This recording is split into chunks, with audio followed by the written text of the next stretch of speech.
तो इसलिए जब आत्मा उस घर में जो है हमने घर बनाया होता है एक किस्म का, तो उसमें हमें लगाव होता है, तो उससे लगाव होता है। 10 दिन तक जो है प्राणी उसी वायु में जो है घूमता रहता है, आसपास रहता है। हाँ आसपास में घूमता रहता है 10 दिन तक। 10वें दिन जब बत्ती उठा देते हैं तब प्रस्थान है यमपुरी के लिए कर जाता है। और अगर 10 गात्र जो पिंडा नाम दे उत्पत्ति, पुत्र का फिर जो पुत्र का उत्तरदायित्व होता है कि पिंडदान करे। पिंड क्यों करते हैं आपको पता होना चाहिए कि पिंड क्यों करते हैं, ये तो आपको पता नहीं है, बताया नहीं होना किसी ने। पिंडा नाम दे उत्पत्ति, जब हम पिंड भरेंगे तो उस प्रेतात्मा की जो है, जो दिवंगत आत्मा है, उसके शरीर का उन पिंडों से क्या होगा, शरीर बढ़ेगा, शरीर का निर्माण होगा। यत् पिंडे तत् ब्रह्मांडे। हाँ, यत् पिंडे तत् ब्रह्मांडे, ठीक है ना। तो उससे पिंडों से इसीलिए पिंडदान करते हैं कि देव उत्पत्ति होगी उनकी, ठीक है। बाद में श्राद्धों में पिंड भरते हैं तो उनको मिलता है वो पिंडदान, ठीक है ना, उनकी मोक्ष की प्राप्ति होती है।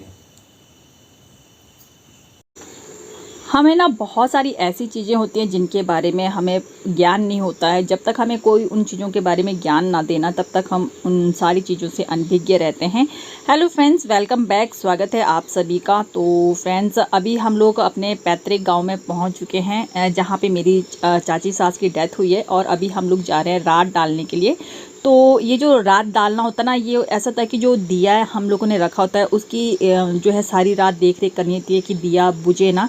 तो इसके लिए गांव के जो लोग हैं, रिश्तेदार हैं, वो रात डालने के लिए आते हैं और उस दिए की पहरेदारी करते हैं। हाँ, कुछ लोग सो जाते हैं, कुछ लोग उसकी पहरेदारी करते हैं। तो ऐसे सिर्फ बाई सिर्फ जो है ना उसकी देख रेख करते हैं। और इन दिनों में हमारे यहाँ पर जो है जो पंडित जी हैं वो आते हैं, वो गरुड़ पुराण सुनाते हैं, नासुकेत पुराण सुनाते हैं। तो जिसमें कि मृत्यु के बाद क्या होता है, हमारे कर्मों का कैसा फल मिलता है, क्या क्या हमें करना चाहिए, क्या क्या नहीं, तो उन सारी चीज़ों के बारे में जो है इन दिनों बताया जाता है। तो उससे क्या होता है ना, आदमी के अंदर अपने कर्मों के ऊपर जो है कंट्रोल करने की जो एक लालसा, एक लगन जो होती है ना, वो पनपती है और हम अच्छे रास्ते पर चलते हैं। तो चलिए आप लोगों को भी हम सुनाते हैं।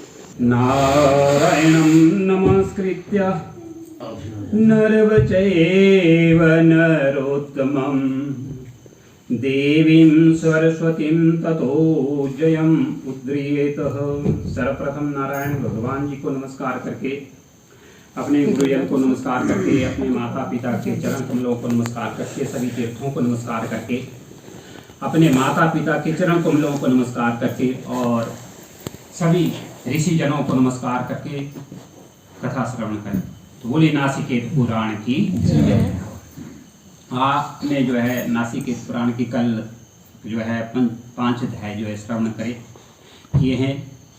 तो आपने उसमें पूरे इतिहास को सुना कि किस दिया था, वह संपूर्ण हुआ। पहले जो है संतानवाद में स्त्री, यह जो सारा प्रसंग आपने सुना।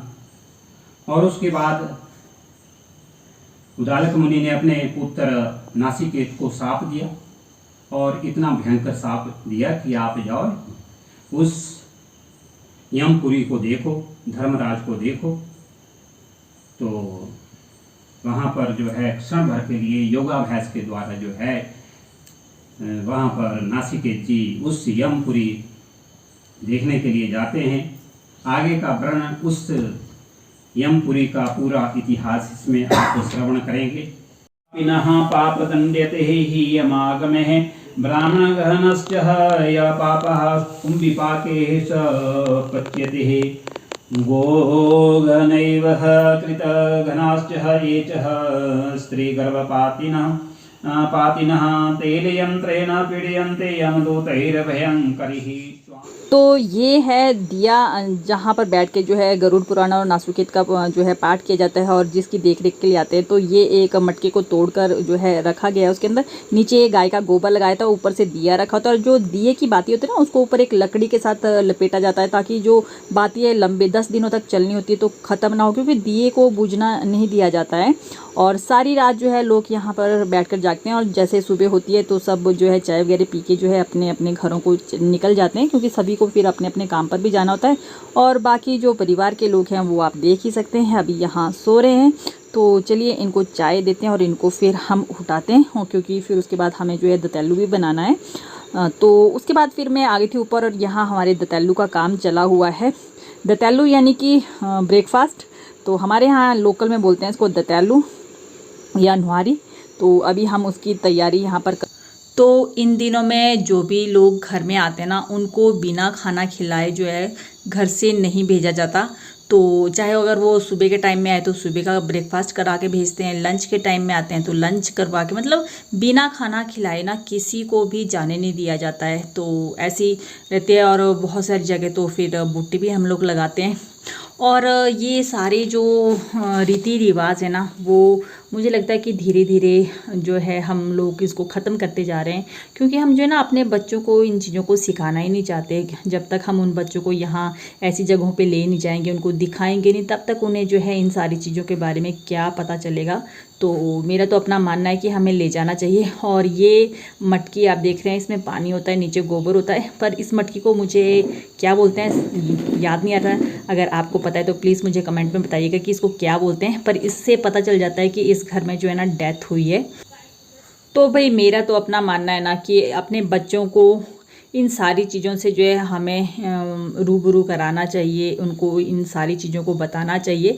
आपका क्या विचार है इन सारी चीज़ों के बारे में, प्लीज़ कमेंट में ज़रूर बताइएगा। और हर एक जगह का अपने अपने मतलब कि रीति रिवाज होते हैं, उनके यहाँ जो है डेथ में क्या क्या होता है क्या नहीं होता, मतलब सबका अलग अलग रहता है। तो हमारे यहाँ तो 10 दिन तक ही इसी तरह से रहता है। और इवन खाने का जो काम रहता है ना, वो ज़्यादातर हमारे यहाँ बेटियाँ जो होती हैं ना वो करती हैं। तो ये हमारी ननंद है, तो ये भी ना हमारी हेल्प करते रहते हैं। और यहाँ पर देखिए अभी ऋषि अकेला बैठा हुआ था, तो ऋषि को हम अपने साथ इसीलिए लेकर आते हैं ना कि कल के लिए वो इन सारी चीज़ों को सीखें, अपनों से मिलें, अपने रिश्तेदारों से मिलें, उनसे जान पहचान बढ़ाए, तो तभी ना आगे तक ये सारी चीज़ें जाने वाली हैं। और तो लोगों का आना जाना तो सारा दिन लगा रहता है, बट जब मायके वाले आते हैं ना, तो ये अभी मेरी देवरानी के मायके वाले आए हैं। तो मायके वालों के लिए इन दिनों में बहुत सारे परहेज़ रहते हैं। वो इन दिनों जो है जब अपनी बेटी के ससुराल आते हैं तो वहाँ चाय पीना तो दूर की बात है, उनके घर का पानी तक नहीं पीते हैं। बस आएंगे, थोड़ा सा मिलेंगे और उसके बाद चले जाएंगे। भाई अपने अपने रीति रिवाज होते हैं। हमारे यहाँ तो अभी भाई इसी तरह के रिवाज है। आपके यहाँ किस तरह का रिवाज है आप ज़रूर हमें कमेंट में बताएंगे। और क्या आपको इस तरह के रिवाज अच्छे लगते हैं कि नहीं, वो भी आप कमेंट में ज़रूर बताइएगा। चलो ताई आई अंदर था इन्फेक्शन ना, अब थोड़ा ठीक है, पर उन कमजोरी चलो तो उन उठी बैठी नहीं बापू क्या करें। बहुत बढ़िया है। सुन गाने अगर सुन गाने सुझा ठीक है ताई, गुजवारे लग बढ़िया सुझा। ये क्या के सुन जाए कि कख नहीं सुन। चलो ये बेटा तक जानिया हो ना बाबा मन रही हूं मैं अंदर के भारती पीछे भी ना इन्हें बेटा भी पकड़वा ले आऊंगा। आई के तादे ताते कर पूजने स्मरा था इन को सियो हाथ से लाई दी नहीं।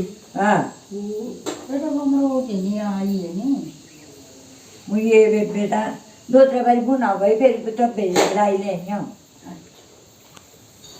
तो हम लोग यहाँ पर आए थे और अभी जो है ना फिर हम आ गए हैं यहाँ पर इनकी ताई के घर। तो ये इनकी ताई जी हैं ब्लू सूट वाले, जो कि हमारे परिवार में जो है ना सबसे बुजुर्ग महिला है, कि 90 प्लस इनकी उम्र हो चुकी है। और इतनी उम्र में भी ये बिल्कुल फिट हैं। और हमें बता रही थी ना कि मुझे ना सुनाई थोड़ा कम देता है और दिखाई थोड़ा कम देता है, और बाकी मैं बिल्कुल ठीक हूँ, कोई बीमारी नहीं है, कोई दवाई नहीं खाते ये, और बिल्कुल मस्त रहते हैं, घर के काम भी करते हैं। और ना पशुओं के जो गौशाला ना वहाँ तक घूम के आते हैं ये डेली, और है बहुत मजाकिया।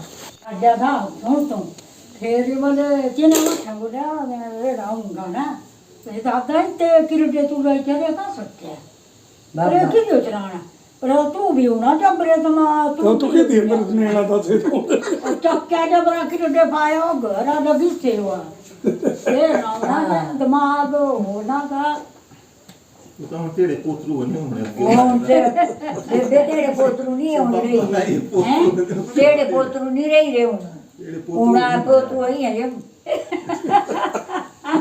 बोल गया फिर जाकर बनाया तेरा कड़ा बन।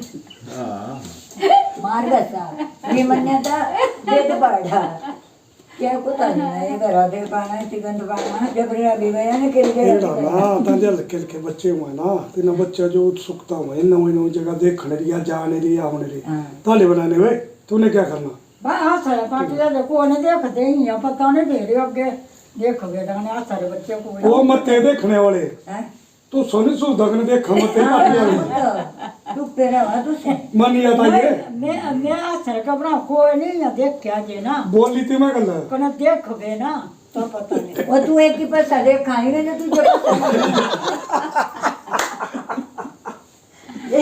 ये दारी चढ़ा ना का ये सदा क्या पता भाई हाँ ये है फर्क भगवान है जानो वो भगवान ना क्या जानना ही नहीं कोई ता देख रहा जो के साथ जाता है मरी गए इन्हें डाले मैंने ये डाला है ना मरी गया था जोड़ियो दस बदला देना भगवान ना बस कर क्या था ये तब ये चार को बढ़िया है ना पापा ने तब पलट वाड़े तेरे आड़े क्या था वो भगवान ना बस कर नहीं और तब फिर दिहाड़ियाँ लगी मैं रात्रि तक ना दिहाड़ियाँ पई जाए भाई मेरी माँ एक आधी बरसात होंगी नहीं था वो सीधी रहा मुझे कह रहा था नहीं टाइम आकने नहीं मीठा तो जो पहल के सियाने होते थे ना, बुजुर्ग होते थे, वो काफ़ी मखौली होते थे और काफ़ी मखौल करते थे। तो आपने देखा ही ना कि हमारी ताई जी कितनी मखौली हैं। तो चलिए भाई, मखौल तो उन्होंने कर लिया। अगर वीडियो आपको अच्छी लगी तो लाइक कीजिएगा और फिर मिलते हैं आप लोगों के साथ एक नए ब्लॉग के साथ। तब तक अपना ख्याल रखिएगा।